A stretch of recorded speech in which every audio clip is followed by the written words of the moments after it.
Hello everyone, and welcome back to the SunFish video tutorial. In today's video, we'll be explaining how to clock in and out in SunFish Mobile. So, let's dive in.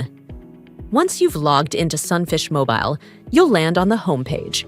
To clock in, just tap the blue clock icon at the bottom panel. The app will check your location. Make sure you're in the right place, then tap Confirm. Next, your front camera will open and you'll be asked to take a selfie. Don't worry, you can retake the photo if needed, or just hit Use Photo if it looks good. After that, you'll be shown a quick mood survey. You can fill it out if you want, or just tap the X at the top right to skip. And that's it. Your clock-in is now recorded.